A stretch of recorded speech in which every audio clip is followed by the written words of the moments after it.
Today we're going to learn how to create a Prodigy account.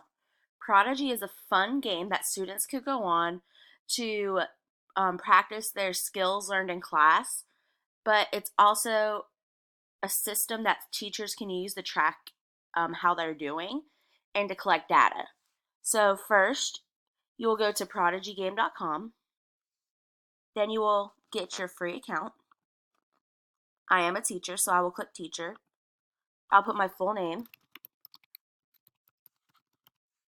my email address,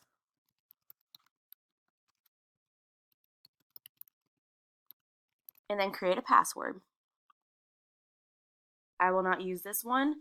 I like to have my own password because if I have a password given to me, I will forget it. And then create an account. I'm not going to save my password right now just because I want to make sure that I write it down and my kids cannot log on to Prodigy on my own computer. So it's going to come to this screen. It's going to say, welcome to Prodigy. Make sure you put your country that you're in. And it also has a whole set of standards from different states, which is pretty awesome.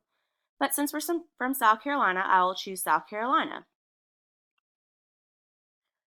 Let's find your school. Let's see if we can find our school. Right now, I am Drayton Mills Elementary School.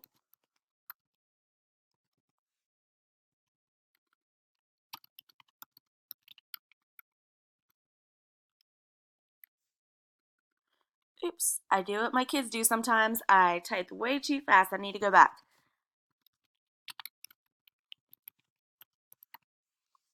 They cannot find our school. So, let's just add it. If you need to add it, you're going to put your school name.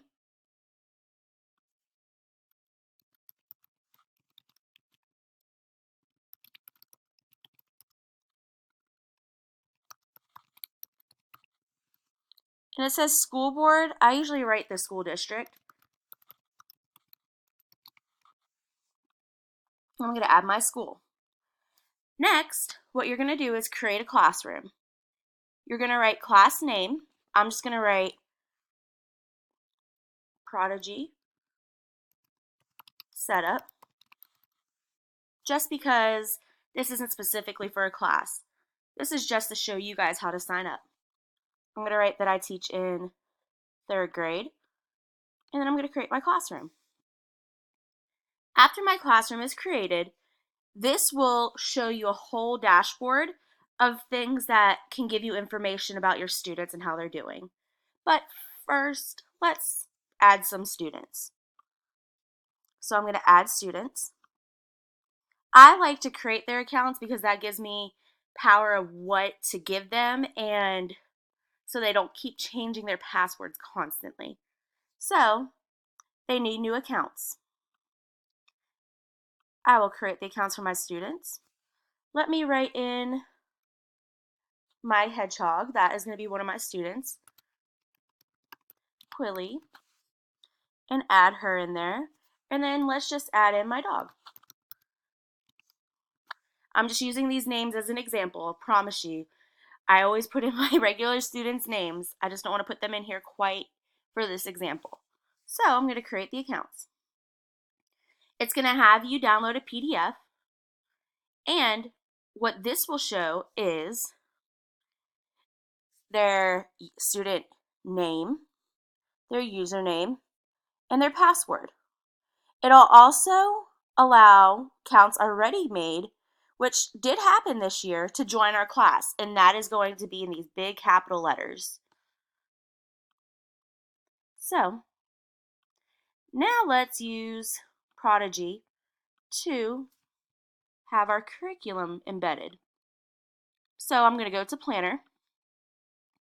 Before they have a placement test, this will tell you whether they're on 1st grade level, 2nd grade level, if they're ahead, if they're behind. This is very good, and I always use this in the beginning months as well as when they come back from break. So that way the test can give them different questions to get their mind going, and you can see where they're at the time. But after the placement test is over, I will create an assignment. Sometimes I like to do it actually in the middle of the placement test too, because kids get done at their own speed, and I don't want my kids to have something that is irrelevant. So I'm going to create an assignment. My favorite thing is it helps students prepare them for a standardized test. So I will prepare them for SC Ready. It's going to ask for your location. Oops, not Arkansas. I'm going to find South Carolina right here, and it already has SC Ready. So it's going to give them questions that they might see on SC Ready for 3rd grade. So I'm going to click Next. I'm going to start my assignment on the 15th and end it on the 2nd. And there you go. There's your assignment. You could also give them an assignment set up that aligns to your standards. So I'm going to align them to a standard. Right now, since we are working on operations and algebraic thinking, I'm going to pick something from there. So I'm going to use this standard for multiplication. I'm going to click Next, and I just write multiplication, and then click Next. Then create my assignment again, however you would like, for whatever days you would like to do. Got it. All right, by doing this, this will give you data to let you know where your students are. I'm going to show you in my account right now some of the data that I get. So we're going to go on to there, and this is the screen that you will pop into once you have things set up. So what I'm going to do is go into Planner. I have a rounding post assessment. I'm going to click on there, View Report, and it'll give me where each student is on that standard. So a lot of my students understand it fairly well, but a couple of them, I will have to go back and help with them and work in small groups so they can understand it. What you also may see on the dashboard is how many questions students answered that day. So I'll view report, click on Monday, and you can tell how many questions each student answered that day.